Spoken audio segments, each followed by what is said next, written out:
Olá, eu e meus colegas vamos falar sobre o tema ideação suicida, começando pelo histórico da ideação suicida.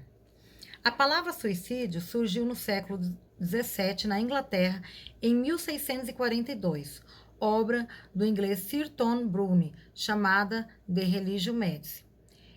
Em 1734, na França, foi utilizada pelo francês de Fontaines, que significou o assassinato ou morte de si mesmo. Antigamente, o suicídio era visto como pecado. A alma ia direto para o inferno e era vergonha para a família, uma mistura de sentimentos como culpa, vergonha e tristeza. Com origem no latim, sui, si mesmo, e caederes, ação de matar. Na Idade Média, a Igreja Católica condenava o suicídio. Os corpos ficavam ao ar livre para serem devorados pelas aves e feras. Para alguns filósofos daquela época, o suicídio era a libertação da alma. Desde os primórdios da existência humana, já existia a ideação suicida.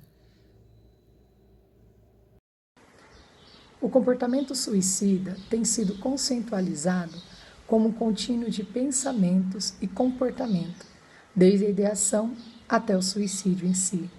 Segundo a Organização Mundial de Saúde, no que concerne a ideação suicida, diversos são os fatores como sendo de risco, como baixo nível de escolaridade, presença de depressão, nível de desemprego, isolamento social, pressões sociais e acadêmicas, conflitos familiares e amorosos, doenças físicas, entre outros.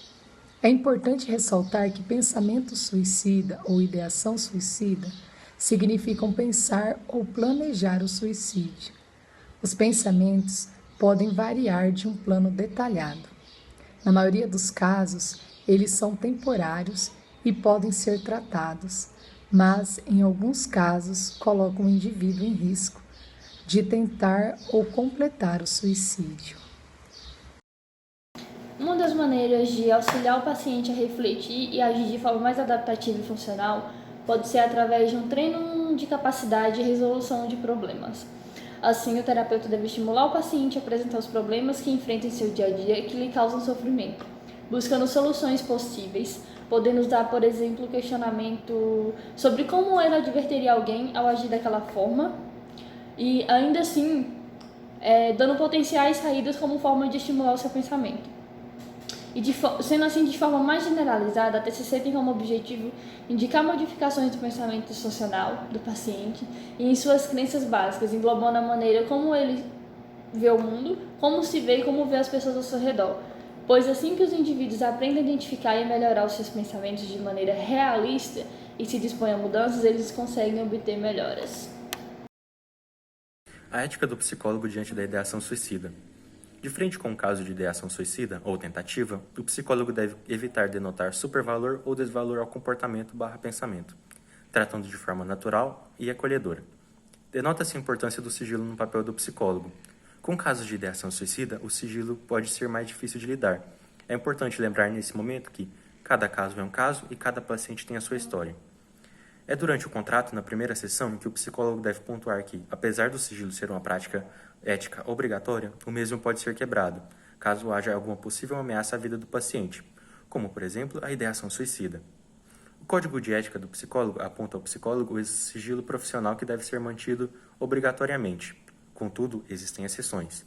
A ideação suicida coloca a vida do próprio paciente em risco, e como forma de atuar na proteção da vida, o psicólogo pode vir a realizar a quebra do sigilo, caso veja a necessidade de buscar recursos próximos ao paciente que possam fornecer suporte ao mesmo, estando presente durante o dia a dia do paciente.